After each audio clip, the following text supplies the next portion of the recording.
And for the sixth time this season, we're talking to our winner of the River Rumble 40 tonight, Ronnie Johnson out of Chattanooga, Tennessee. And Ronnie, win number 6, and it just seems like with each win you make it look a little easier each time. I don't know about that. We had a good run tonight, and we had a good run on a hot Mississippi August night. But, the car's doing good, so we're trying not to work on it too much. And that's the thing racing with points. I keep telling myself, try not to beat yourself. And so we've been having a good run here, and I'm really enjoying it. And I hope we can win another one or two before the year's out. Well, just a few more races left this season, and you're building up a pretty good point lead for that second straight title. Yeah, we got a pretty decent lead there, but you never know when you could have a string of bad luck. I've seen the other guys do it.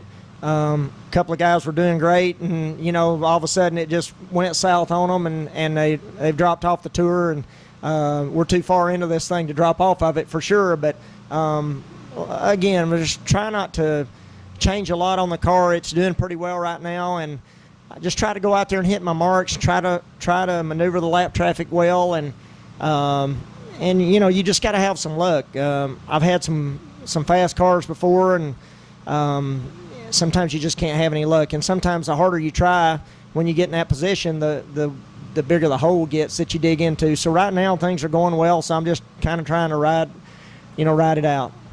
And one thing that's a little bit uncharacteristic of you, not to take any away from your driving record and what you've done through the years, but it seems like you're getting this qualifying thing figured out. Usually we see you come from 10th or back in the field and come to the front, but you've got a pole position this year, second quick time tonight. That qualifying thing is something that you got going on for you. Well, we didn't hot lap very good, but we were in the first group, and maybe the track hadn't come in yet, and so I did go in and make a couple of changes, and I knew that I was going to have to get up on the wheel. So honestly, I was a little bit surprised that we were second fast time, but the car's just driving well. It's an older car that I've had for a while. I know the car pretty well and kind of know what to expect out of it. It's just going around there pretty good right now. So like I said, I try not to, you got to try to stay abreast of everything there.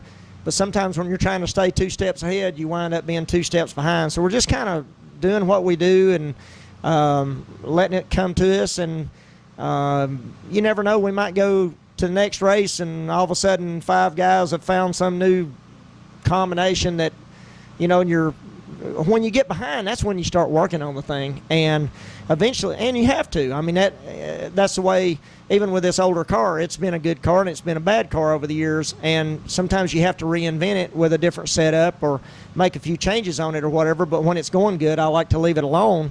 And when you get behind, sometimes you might go for months before you find the magic again, or you might make a change and get it right back. But yeah, I have been qualifying better, but that's mainly because the car just drives well. And Jackson Motor Speedway, another track to add to your list of tracks that you've won at in your long, illustrious career. Yeah, I made a comment on the way down here today. I've been thinking about Jackson, Mississippi all week. I heard that Charlie Daniels song that I don't know if he made Jackson, Mississippi famous or Jackson made Charlie famous, but that song about Jackson, Mississippi on a Saturday night. Of course, we're Friday night, but I've been racing for a long time, and I'm not going to be able to race for another 30-some years, almost 40 years. So these good runs mean a lot to me. A sense of accomplishment. If we would have run second behind somebody tonight, I could have felt good about it. So that means a lot to me, to do well and to be able to go home and put another track on the little notepad, that I've won a main event at over the years. Win number 6 tonight in the 2014 season for the point leader and the defending Neesmith Chevrolet Dirt Late Model Series National Champion, Ronnie Johnson, winner of the River Rumble 40 at Jackson Motor Speedway.